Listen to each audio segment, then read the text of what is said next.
Olá, turma!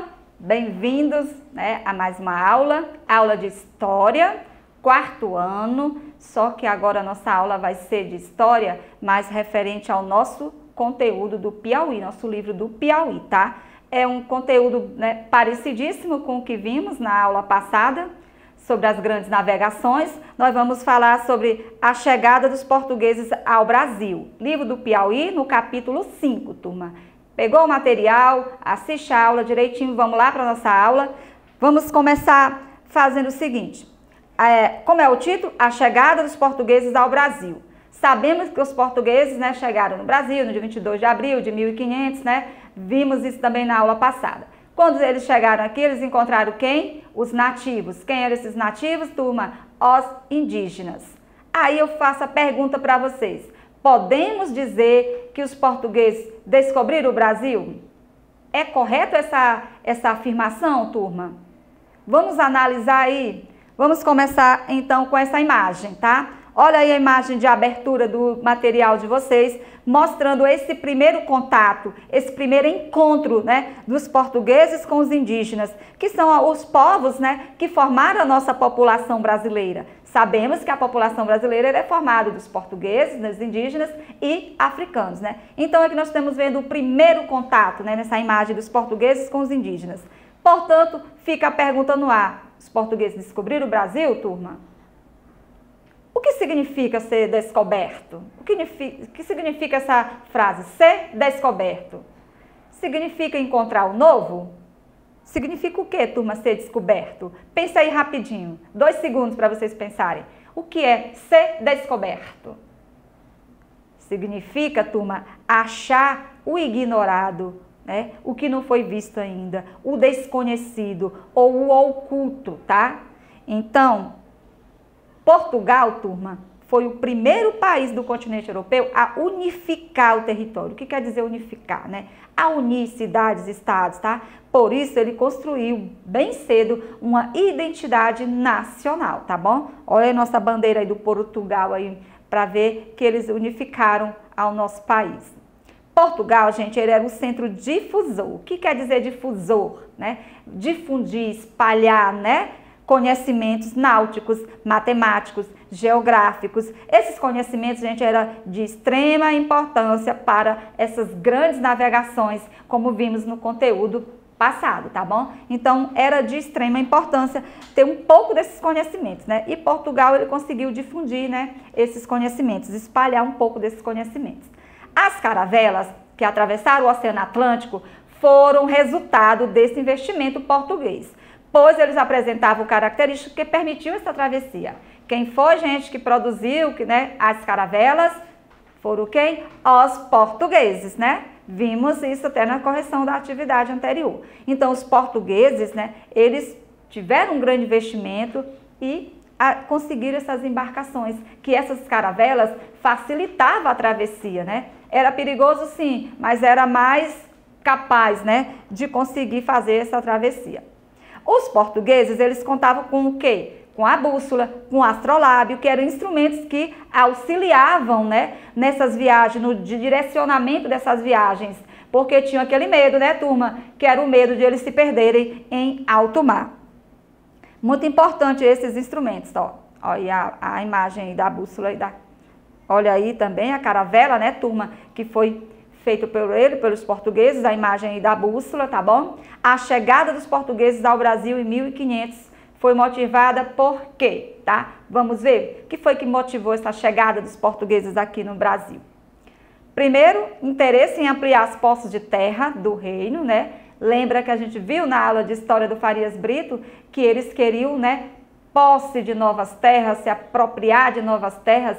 Quando Pedro Álvares Cabral veio para cá nessa expedição, né, que ele desviou a rota, né, então ele queria o quê? Se apropriar de novas terras, tá bom? Era só isso, turma? Não, né? Eles queriam descobrir essas novas rotas comerciais também, que eram as rotas que levavam até aquelas especiarias tão comentadas durante as aulas, tá bom? Eles também queriam dominar, né, esse comércio. Além de conhecer essas rotas, eles queriam dominar todo esse comércio de especiaria tão lucrativos, que eles não eram bobos nem nada, né, gente? já que era tão lucrativo, eles queriam dominar esse comércio. Após a chegada ao território, até então dominado por indígenas, né, que não, eles chegaram, já era habitado pelos indígenas, os portugueses demoraram algumas décadas para poder iniciar o processo de colonização efetiva, né, que defendiam como sua nova colônia. Assim, esse período entre 1500 e 1530 ficou denominado, ficou conhecido como como o quê? Como um período pré-colonial, ou seja, aquele período que veio antes, né, da colonização, antes do nosso país ser colonizado. Durante esses 30 anos, o reino português ele mantinha seu foco na exploração das Índias e também do litoral africano, desenvolvendo sempre o comércio, né, entre os indígenas e entre os portugueses. Era realizada onde? Nas feitorias. Ah, professora, eu não sei o que é isso. O que é feitorias, turma, né?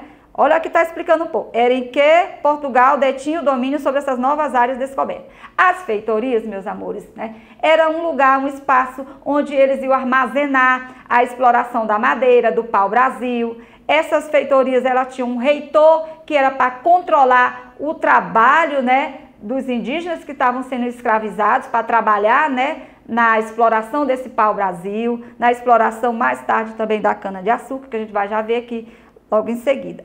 As feitorias funcionavam como uma espécie de mercados, tá? Armazéns que era ponto de apoio da navegação. Era o encontro deles, então sempre tinha um feitor para ordenar, para controlar e armazenar tudo para poder ser exposto e ser mandado para a Europa. Você já viu um pau-brasil? Olha aí, tem essa pergunta lá no livro de vocês.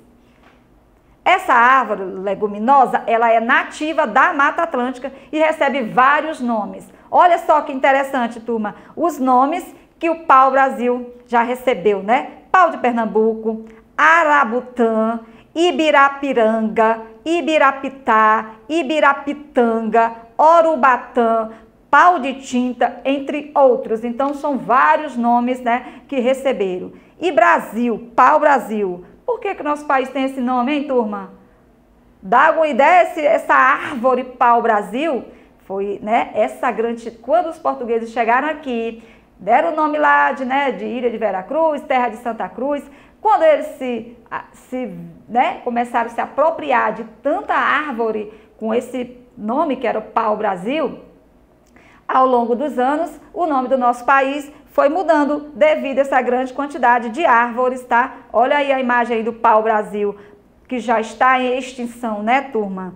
Por que ela está em extinção? Por causa da devastação que começou aonde? Lá no período colonial, tá bom? Desse pau-brasil se extraiu uma tinta vermelha, que era muito requisitada pelos portugueses, tá? Essa tinta caríssima, tá? Era motivo também de cobiça, né, entre os portugueses, tá bom? Todos queriam o pau-brasil para extrair também essa tinta. A fim de extrair a tinta das árvores, os portugueses, eles contavam com o quê? Com a mão de obra de quem? Dos indígenas, né, que começaram a ser escravizados para trabalhar, tá? Aos quais eles davam presentes para poder manter uma relação pacífica, amigável, né? Ou seja, para agradar esses indígenas. Em troca desse trabalho, eles recebiam espelhos, pentes, cordas, apitos, entre outros objetos. Olha aí a imagem que está também no livro de vocês, tá? A tinta vermelha que é retirada desta árvore, pau-brasil. Com a exploração do pau-brasil, essa árvore foi praticamente extinta da Mata Atlântica brasileira.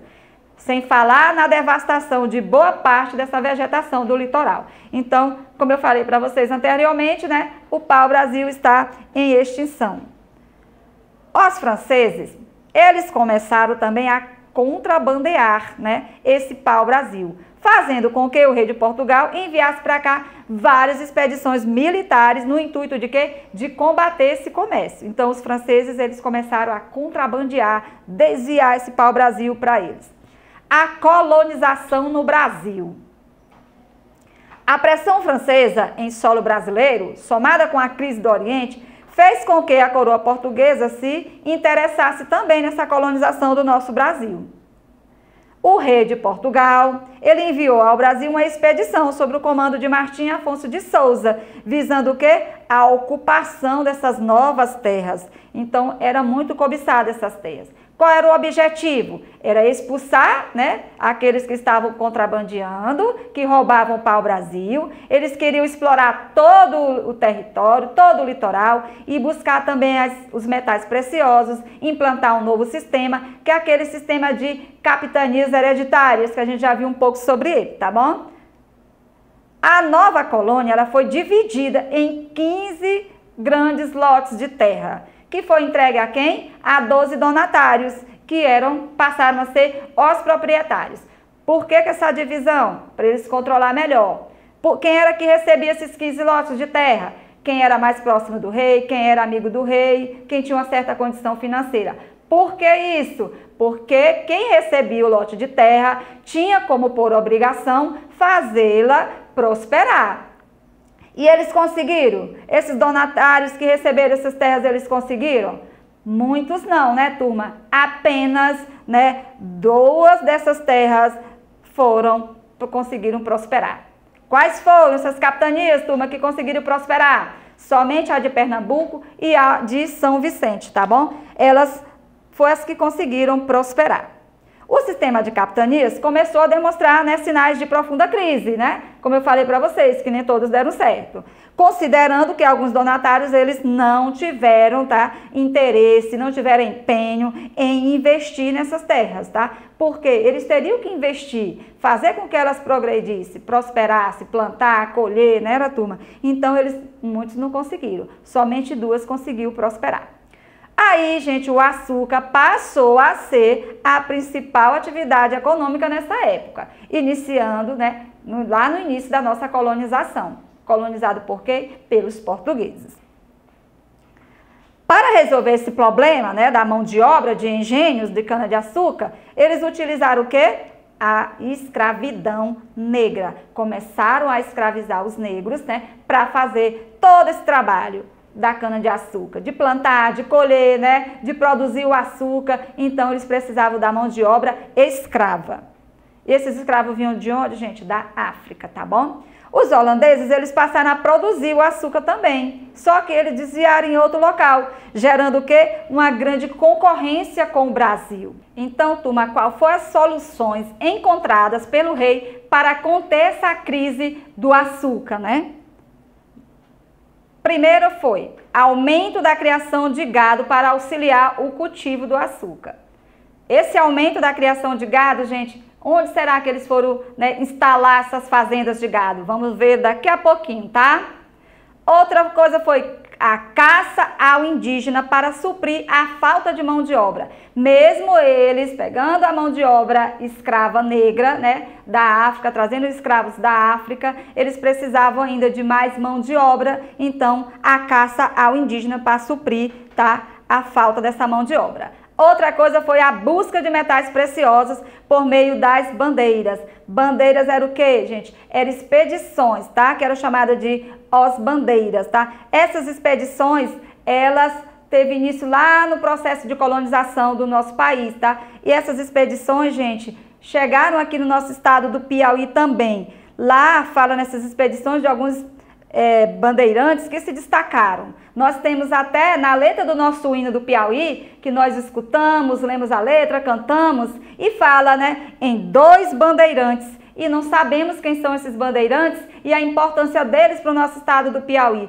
Esses 2 bandeirantes, gente, é Domingo Jorge Velho e Domingo Afonso Mafrense, tá? Lá só cita falando 2 bandeirantes, tá? É o trecho que diz assim: desbravando-te os campos distantes, na missão do trabalho e da paz, a aventura de 2 bandeirantes, a missão da pátria nos traz. Então, esses 2 bandeirantes foi muito importante no processo de colonização do nosso estado do Piauí, tá bom? Que foi Domingo Jorge Velho e Domingo Afonso Mafrense. Outra coisa, esses 3 fatores, tá vendo esses 3 fatores aí? Eles levaram à ocupação do nosso estado do Piauí. Eles instalaram essas fazendas de gado aqui no nosso estado do Piauí, tá? Eles também buscaram metais preciosos aqui, e esses bandeirantes, né, esses 2 que eu citei para vocês, eles vinham, né, nessas expedições também aqui para o Piauí. Então, a busca desses metais preciosos era chamado de os bandeiras, tá? Olha aí o mapa mostrando as capitanias hereditárias que foram divididas em 15 lotes, tá bom? Olha o estado do Piauí, gente, aí no mapa. A catequização indígena. O que é isso, professora? Catequização. Catequização, gente, vem catequizar é ensinar, tá? Então, os portugueses, eles ensinaram aos indígenas a religião católica. Por que isso? Os indígenas já tinham seus próprios costumes, suas próprias crenças, mas era uma forma, gente, de ficar mais próxima, de controlar esses indígenas, tá? Então, os portugueses catequizaram os indígenas. Os portugueses ensinaram o catolicismo aos indígenas como uma forma de dominação, ó, viu? Dominação cultural, tá? O rei de Portugal enviou à nova colônia padres da Companhia de Jesus, que era conhecido como os jesuítas, tá? E aí a gente tem vários jesuítas que se destacaram, tá? A presença dos jesuítas no estado do Piauí foi de extrema importância para os objetivos dos portugueses na região. O que é que eles queriam, gente? É se apropriar desses indígenas, né? Por isso que eles catequizaram eles, que eles não são bobos nem nada, para ficar mais próximo, para dominar melhor eles.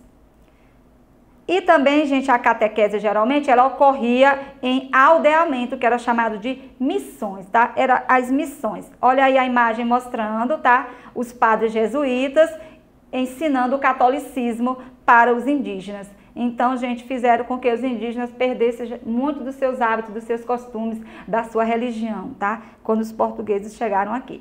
Então, meus amores, responda as páginas, tá? Do livro de vocês do Piauí, a 53, 54, 55 e 57, tá? Na próxima aula eu vou fazer a correção dessas páginas, tá? E a nossa revisão já da prova, tá? Obrigadíssimo pela presença de vocês aí do outro lado, tá? Que eu sei que vocês estão aí. Próxima aula, sexta-feira, amanhã, aula ao vivo com vocês, tá bom? Então, até lá, fiquem em paz e fiquem com Deus.